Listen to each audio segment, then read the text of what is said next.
Season 50, War number 9, and we're up against SGA. This time my team will be Kate Bishop, White Tiger and Venom. I will be taking Path 5 in Section 1, Path 5 in Section 2, and then a Gorr, Adam Warlock and Shuri mini-boss along with the Quicksilver boss there, using Venom. So once again, one of these wars that I am very late on, but that's no excuse not to upload them, so here we are. Now starting off, we have an arcade on the event flow knockdown and right back added nodes, and I will be taking the fight with Venom. Now this specific node isn't exactly ideal for Venom due to the debuff immunity on knockdowns, but that's not really an issue. Just makes the fight take a little bit longer than, well, an arcade would normally take, but, well, as long as you play him properly, he's not really all too threatening of a defender. So essentially I'm just gonna be using special ones here for the knockdowns and then relying on basic attacks for the most part on damage, bleeds whenever I can inflict them, and then that's essentially it. I just gotta keep the clarity passive up throughout the whole fight so that the defense tactic, the auto block and the evade will not do anything annoying, and that's about it. Now I don't really need to throw any specials here, and it might even be faster if I don't do that due to all the bleeds that I can stack, but well, it works, so this is just the way that I decided to do the fight at the time. Now, as always, the way to fight arcade is the only way to special to use avoid the last hit by dexing it, like so, and that way he doesn't get any of the arcade tokens, and without them he's not gonna be able to trigger his personal auto block at all, and even if he did get any of those, well, with the clarity up he would be able to shut it off anyways.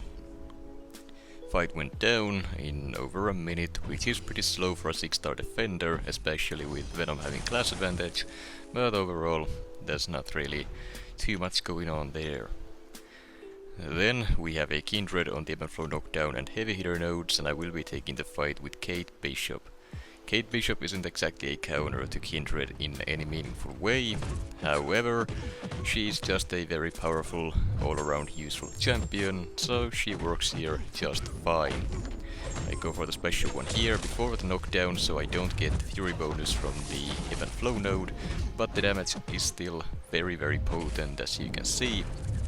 Just a single cold snap should be enough to close out the fight with some, well, dancing around for a bit. Against Kindred you really want to bait those special ones and punish them properly to pause the charge gain on yourself, and doing so means you don't have to worry about any of the degeneration even during the root phase. If you trigger the root before you reach 30 charges, then Kindred will not start inflicting the degens as he enters the root, and then no chip damage because of it. There will always be the chip damage from blocking the special ones, but that's less annoying than the degens would be. Finish out the fight with a special 2 there at the end. I didn't exactly land the special, but it still works to shut off the cheat death, and then the code snap was enough to finish it off. Then we have a Prowler on the event flow intercept and sadist nodes, and once again I will be using Venom. Now, Prowler being bleed immune means that Venom isn't exactly an ideal option for him, but it is just a tech champion, and Venom shuts down the attack or the defense tactic very easily, so all that is left is just a normal Prowler that you gotta deal with. Venom has no way around the miss on the special punish, so I am not gonna even try to punish them. Just get your openings with either intercepts or baiting heavy attacks, and that's about it. Whenever possible I will go for the intercept to remove the event flow protection to speed things up, but that also is not necessary to take the fight down. Now, the AI here isn't exactly playing too well into me, but it's not really an issue. The special 2 itself is scary, but it's quite simple to avoid simply by blocking the first hit. You can also full dex it just fine, but if you miss the dex on that one, it's gonna hurt a ton, so in war I prefer just blocking the hit, if possible. If nodes prevent it, then that's another story. Now due to the AI being very passive here. I did drop the clarity passive, so I just went for the special 2 there, get some of those fury buffs, get a new clarity up to once again shut down the defense tactic, and overall the fight so far has not gone too well. Sure, I haven't really been at a risk of dying yet, but it's been very slow, and overall I haven't managed it properly. And now a single intercept into a special 2, fight is almost done. A few extra crits and that would have been it, but he's low enough that a few more combo hits and down he goes. It's been 2 minutes and yeah, Venom's not ideal for Prowler, but it works, and I believe Vox was banned for this war, which is why I don't have him with me on the team. And then we have the Destroyer on the Event Flow Intercept and Mighty Charge nodes, and I am taking the fight with Kate Bishop. Now, to do this fight safely, quote-unquote, with Kate, you need an advanced power boost. Start off the fight by using your parry evade for the intercept, drop the special to get that fury boost from the event flow node, and then just hit the opponent's block or bait and punish their heavy attacks to keep the cold snap paused. I prefer hitting the block so that the opponent doesn't gain too much power, because if he starts spamming those special ones, it's gonna be problematic. So the goal is that he wouldn't be able to use any specials, but he did get to use one special one there. If it's only one, it's not a big deal. Now whenever the protection comes back, I just gotta go ahead and use the parry evade again for another intercept to remove the protection, and then just let the cold snap do its thing, keep melting the defender, and that's about all there is to it. At this point he's extremely close to getting that power gain phase, so I just hold my block, bait a heavy attack, punish it to pause the cold snap and then close out the fight. Had he thrown the special one, that would have meant he would have triggered the power gain, and it would have been a scary finish, but I believe the cold snap would have been enough to finish out the fight before I have to eat any unblockable special 2s or the special 3. Overall, Kate works very well for the fight, as long as Destroyer plays into you and you don't make any dumb mistakes like I tend to do sometimes. Overall though, this time around, fight went okay. Then, next up we have a Gorr on the Mega Stand, and when I open Miniboss node, and I will be taking the fight with White Tiger. Now this is a fairly common placement, or at least it used to be, and White Tiger is a very strong option for it and for Gorr in general. Basically, for every single buff on the opponent, White Tiger gains a 20% chance to shrug off damaging debuffs, so if you push Gorr to a special 2 and you have to block it, or you just simply gain those debuffs from parrying hits, you're just gonna be shrugging all of them off due to the sheer amount of buffs on the opponent. And then for damage, I'm simply spamming special 2s here with the Mystic Powerback boosts. The Power Steal and the boosts give you a ton of power gain, and that allows you to cycle the special 2s for the most part. Now, when the bleed also expires, it will nullify all the opponent's regeneration buffs. However, the node here does make the defender immune to nullify with that power efficiency charge, so that's not really helping me out here, but as you can see, it's not needed. The bleed shuts down all the regeneration on Gorr and steals it for yourself, which allows you to also keep White Tiger topped up for, well, the majority of the fight. I will take some chip damage here and there, but as you can see, the regen or the health steal is pretty massive, and I end up finishing the fight at a full yellow bar.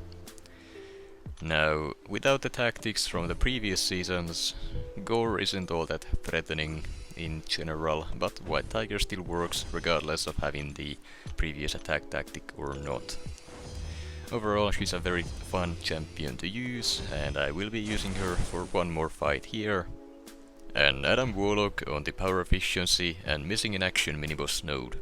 And for this one I am gonna play it safe and use an invulnerability boost, though it's not really necessary. you likely won't get Adam here to a special 3 unless you're specifically pushing him to it on purpose. And that is essentially the backup plan, which is also why I use the boost. Now to start off with, I'm building up power to my special 2, constantly baiting these special 1s whenever possible, though looking back I believe using special 1s early on would have been a better call. To stack up more Furies early on, which then enhances your power steal, but this works as well. Now whenever you power steal Adam Warlock, his passive power gain goes on cooldown, so he's not gonna be able to spam the specials quite as often as he normally would, and overall White Tiger is a great option for him, but that is so long as the AI behaves. This one, however, is not just he's just not using the special 2. I gotta dance around, wait for it, and now I got the falter on me, so I couldn't really do much there either. So I gotta wait out the pod, the falter, everything, then intercept with a special 2 into a second special 2, and the fight is done. Not really the cleanest Adam Warlock fight with White Tiger there, but it worked out, and a full yellow bar finish is... it's not bad ever, so can't really complain. And then we have a Shuri on the polka dot power and a stunning reflection miniboss node, and I will be taking the fight with Venom. And this one, well, it's gonna be fairly quick. Shuri is not immune to bleed, so all of Venom's damage is available to you here. And as we all know, Venom hits very hard when the opponent can bleed. On top of that, Shuri here has, or well, Shuri in general has non-contact attacks, so even on polka dot power you can parry him with normal champions without triggering a stun on yourself due to the stunning reflection. For the node to be able to trigger, you have to be able to stun the defender, and you can't parry non-contact hits, so you can still utilize parry to reduce the damage. Now at the start there I did end up getting auto-blocked and parried by it before I got my first clarity up, which was unfortunate, but overall it's not a big deal. Shuri herself doesn't hit all too hard, and the fight is already done in roughly 40 seconds or so.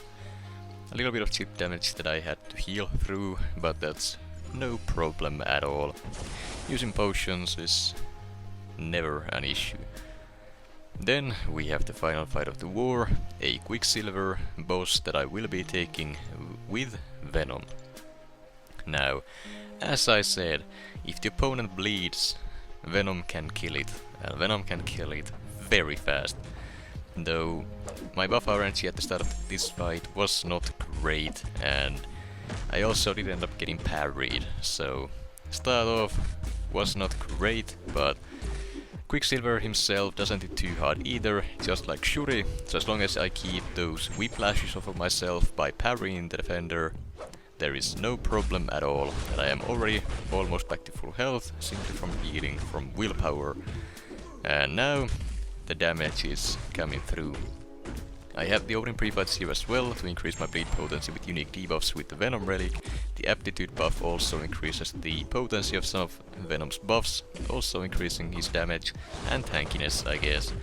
And I am also running max deep wounds, so the bleeds will be very strong, and they will last pretty long as well. Hasn't even been a minute, finished the fight with a full yellow bar, steal a couple of buffs for the lifesteal at the end, and that's a beautiful fight, even though I did make some mistakes at the start. As for the results, we did end up winning the war 7-1, so a beautiful war from us, but at this point it's ancient history, so yeah, we're not doing that well this season, or I guess last season, since it's off season now. Regardless, on to the next war.